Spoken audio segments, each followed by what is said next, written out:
Alright, you guys, welcome back to the channel. This is Talks with Antoine. As the video states below, this is going to be the review of part 1 and part 2 of the reunion for Real Housewives of Potomac. I'm going to jump from housewife to housewife instead of doing part 1 and part 2. And we're just going to basically tackle what they were in the hot seat for, the back and forths, etc., etc. So first off, the first person that's in the hot seat is Karen, right? Karen has been charged with her third or fourth DUI, and as I'm filming this video, she's now facing sentencing.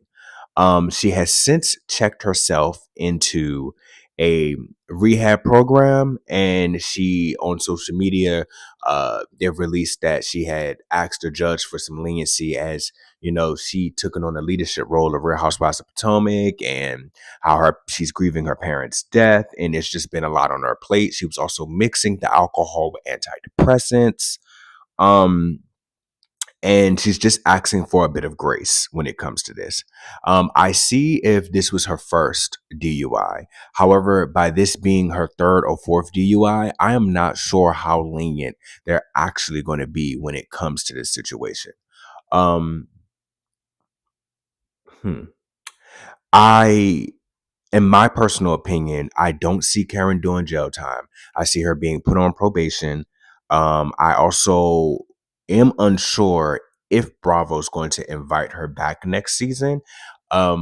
Which, I mean, I don't see why not, because there has been other housewives that have committed similar crimes, and to even worse, and we've seen them in those following seasons. And after getting out of jail and speaking for Salt Lake City, we'll probably see her back on the next season, um, or whatever's happening over there. Honestly, I need to catch up. I haven't watched that in years. Um, yeah, I don't see it for her. I see her honestly just doing like house arrest or something like that, right? And she's going to have to probably consistently check in with a probation officer. She's probably going to have to do some community service time. Maryland is tend to be kind of lenient in regards to crime. Um, Fortunately and unfortunately, I don't, take that as you will. Um, Yeah, we see in the first video, she's just basically taking accountability for her actions. She is like speaking to her fans. She's, uh, in tears. She's kind of like, ashamed, and like looking very vulnerable, and coming off, I believe, genuine. However, I would have never let those videos see the light of day. I would honestly took a plea way before that happened if I was in a situation where I was drinking and driving and it's on my fourth DUI and I was a personality like that. Um, I also okay, well, let's just jump into this.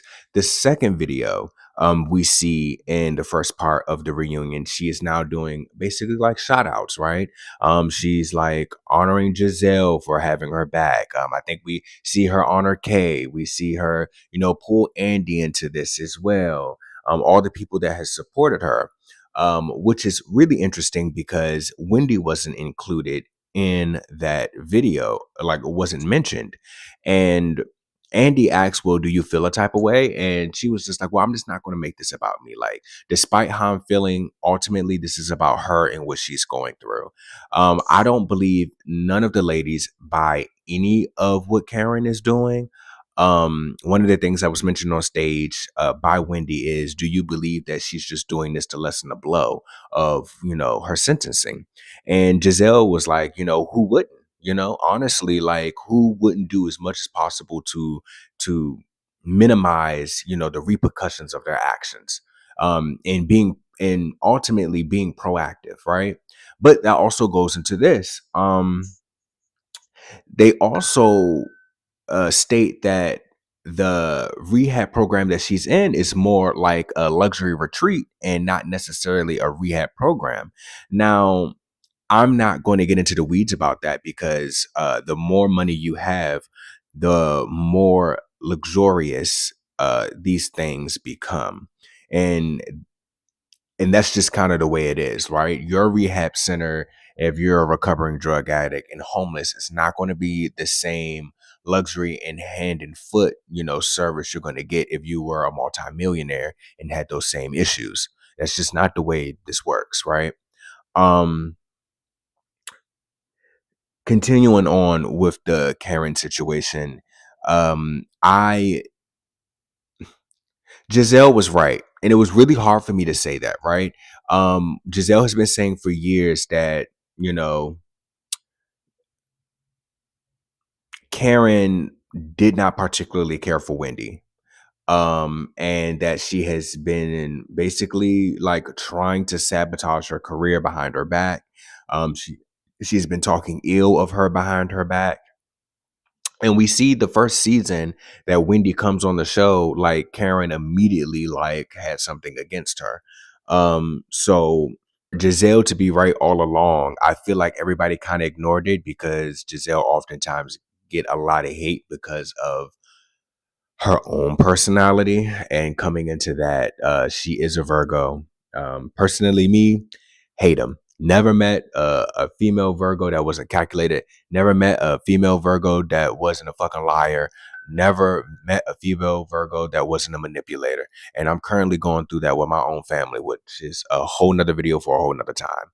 Um, but she was telling the truth. Robin was telling the truth. Charisse was telling the truth. And I think they saved this whole Grand Dame persona because they knew that it looked good for TV. And I think part of it is also like sympathy for Karen. They didn't really want to burst her bubble. Robin tried, Charisse tried, but I think the person who held the key for really dragging Karen into the mud was Giselle. And ultimately, Karen did it on herself. Karen did it to herself. She kind of just, you know, eventually like self-sabotaged her own image, which is super unfortunate. But we're going to move on to the next hot topic, right? Mia. So I made a video almost a year ago with their last reunion saying that I wanted to see more of Mia's storyline because I felt like she was going to be the new center stage for Potomac, um, which ended up being a hot ass mess this season and filled with lies, filled with confusion, filled with drama, and stuff that should have never been brought to TV, especially in regards to the paternity test. Like it made it really interesting to watch.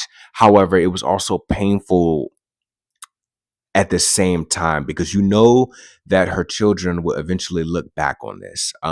You know that they have to watch mommy kind of like scramble as she's looking for a storyline or looking to look interesting, right? We knew that Mia was a liar from the beginning. I'm also dealing with that as a family member as well. uh we knew that Mia was a liar, right? And it was fun, light lies. It was like messy, but when it became about her family and how she like trashed Gordon and tried to bring in Ink, and Ink looked like an opportunist, how much he wanted to be on camera, something that Giselle mentioned. It just became a quagmire, right? It was just a mess. It was just a mess. Even jumping into the birthday party event where she invited Stacy and the friend of, I can't think of her name right now. But when she invited both of them to the party and then was an hour late to the dinner and then kind of basically like stood them up the entire night and then lied on stage about it, it just gave even more of a mess. Ashley stood up for her in that moment and was like, oh, usually you're a good friend. I'm not sure what's actually going on with you. And Kay was like, it's must like this has been her. Like this has been going on for the last 3 seasons or so. Like I'm not understanding, basically. Um, I did like the way Giselle digged into her ass, especially surrounding her family. She said, in that moment, you weren't being a good mother. And as you see towards the end of part two of the reunion, you would see, her basically walk off stage and wanting to leave. Um, that's another time, the second time in a row that I actually like what Giselle did, because rightfully so, she held her accountable. Rightfully so, as a mother of two young women that Mia ultimately attacked and tried to bring to the forefront for camera time, she dug into that ass. And that's the first time I've seen Giselle give tough love and like mama bear love, it wasn't like I'm going to swaddle you, but I am going to spank you when you're wrong. And I actually like that from Giselle, shockingly enough. But yeah, like, not even to get into too much detail, we already knew that with Mia was a mess. I feel super bad for Gordon because he's stuck in the middle of this going between two men. I mean, it's just, yeah, we already know. We already know. Um, I've seen many comments where it was like she didn't even need to be on Real Housewives. This gave very much love and hip hop, and it does. And it does. It gives very much love and hip hop. It does not give Housewives at all. There's no level of opulence, and you can tell. And that leads me to my next, housewife, and that was Stacy. Stacy started off very blonde in the beginning, playing like she doesn't know, playing that she's the awkward girl, and I thought she was going to be the Katie replacement. Now, towards the end of the season, we actually saw who Stacy was, and she's very sharp. She's very coy. She's very quick witted. You know what I mean? And she's very calculated as well.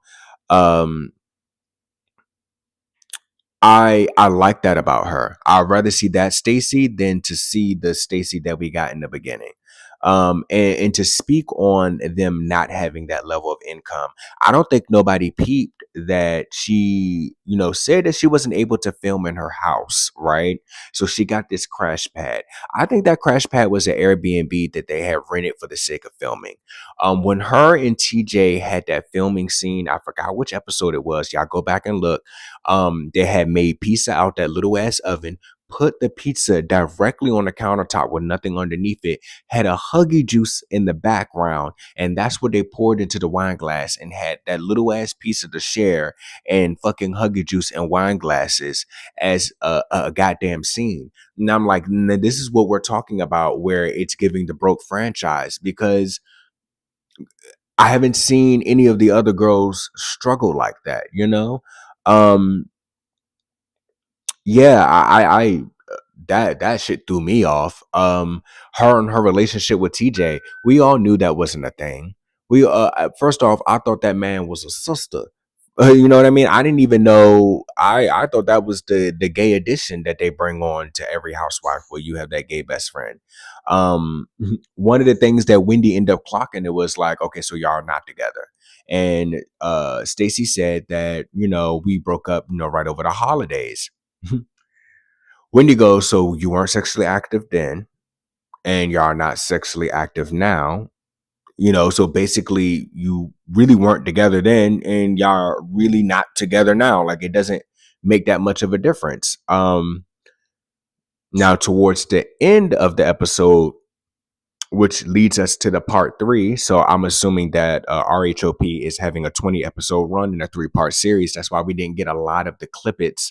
And in the first couple of episodes, like alluding to what's happening in the rest of the season, we never got those actual episodes. And actually, like, to talk about the editors, I'm wondering why in the hell y'all are doing that. Like, I wanted footage for the last 3 seasons. You guys have been just cutting shit out that you guys were alluding in the very beginning of the season that we were looking forward to.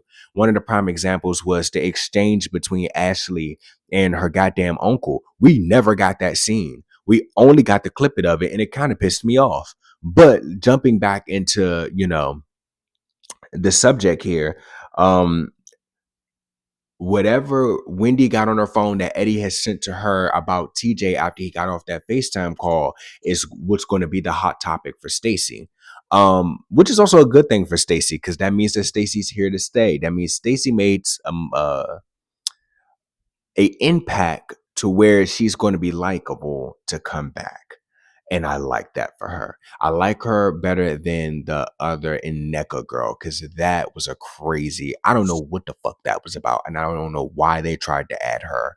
I didn't think that she was going to mesh well. I think Giselle took on to her a little too quickly in spite of Wendy. But again, previous seasons. Um, I like that for Stacy. I'm looking forward to seeing what in the hell they have in store. Let me keep moving on because I don't want to drag this video out for too long. We're getting into Wendy. Wendy had an amazing season. And as a matter of fact, we're going to do Wendy and Giselle at the same time. We see Giselle, sending her kids off to college, the last two, the twins. We see Wendy going to the White House. We see both of these women come together as what is potentially now the two anchors of the show, now that Karen has kind of like fall from grace. um Ashley has always been like the antagonist to come and stir up drama because she hasn't really had a storyline. But Wendy and Giselle, we now see maybe Wendy replacing Karen as the new, top anchor for the show. And I love that for her. She's still technically married. She is now an entrepreneur. She is educated. She is a woman's woman, you know what I mean? Or we'll say like a girl's girl. She is dedicated to her man. She stands by her man. She gives looks every single season, every single episode. You know what I mean? She's super fashionable, super intelligent. We love that. We love to see it. We love to see that for Wendy. We love to see Giselle stand on her own 2 feet without her sidekick. Like that for her as well. We're seeing a nicer side of Giselle, and I'm assuming after Candace left, Bravo was like, "You're gonna have to change your tune, or this shit is not gonna work." And I like the way her and Wendy were able to resolve things because that was an extremely difficult conflict to watch over the seasons. So I'm glad that they're in a better place, whether it's for the show or actually just for the sake of bygones being bygones. Um, and that's all I really have to say about them. It wasn't, much drama when it came to them too. Um, Besides the Wendy and Karen. I Jumping into Ashley, what do we have to say? Honestly, like I don't know. We can make this 30 seconds, right? She's still not divorced. We don't really know what's going on. Um, Her husband is a female. Um, you know what I'm saying? Like we really don't know what's happening. But we just know that she comes to stir up the pot and leave. I'm honestly not even interested in diving in. And maybe I'm missing a couple of things this season in regards to her, but I didn't see much. We saw like the process of her divorce, and then that kind of just fell off, and then that was that. um yeah, we can move on. Kay, we see Kay, she has her own business. We see Kay, working it out with her man. We know that Greg doesn't particularly like filming. He doesn't particularly like the girls, especially the way Kay got hurt in the previous season and the drama surrounding that.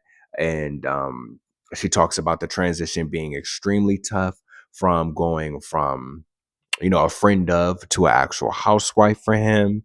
um I don't like the way the editors on this show or the producers on the show are editing Greg to be like this chauvinistic, macho, um, anti-feminist, like you know what I mean, like type of man where he's just talking to Kay any type of way. I don't like that. Every clip we see of him is always in a negative light, or like him talking to her in like a degrading fashion. And I don't think that's the entire story. And if it is, shame on him. And hopefully she does not continue through with the marriage, but I don't think it's likely that that's all of him all the time. And I wish that we seen better parts of him. He is kind of like Robin's husband, ex-husband, husband, boyfriend, lover, ex-husband. Juan, when it came to filming, he just didn't particularly care for it. But sometimes you got to suck it up when that is, Your breadwinner. Oh, I damn. To come to think about it, I don't think we seen Uncle Ben this season either. Oh, Ashley was dating like a 30-year-old man who apparently got offended because Wendy said that was a lateral move from her Australian husband, ex-husband, soon to be ex-husband, right? Um, Again, when it came to Ashley, I don't think it's important. I don't even think that's around. They tried to introduce Giselle dating for the upteenth time. We don't need to see that either. I, girl, bye. I don't think that's necessarily um a need for the show. And it didn't have to be included this season at all. We've been seeing Giselle try love for a very long time, you know? Um, Yeah. Damn, am I missing anybody? We got Mia, we had Wendy, we had Kay, we had Stace, Giselle, Ashley, Kay. Yeah. And then of course Mia's sidekick, and then the friend of. The friend of is expecting a baby, and she's also getting married, I believe. We seen a little spice moment when it came with her in regards to the relationship around her NFL, ball player. But baby, kudos to you for locking that in and continue to be a friend of and continue to be with that man. That's it. That's all I got to say on that. Um, and congratulations to her. Oh, I'm sorry. I got that mixed up. Okay, so the friend of, I forgot her name. She's getting married, but Mia's sidekick is the one who's expecting. Now that may be some drama. If Mia allows her to actually get some screen time, but we'll see, I guess, in the coming new season, which we probably won't get until fall of next year, right? They'll probably begin filming in the spring. Um, but yeah, just to wrap that up, that's my take on part one and part two. Part three comes out this Sunday, and yeah, stay tuned for that. I'll be back to record another video for that. And this has been Talks with Antoine. Peace.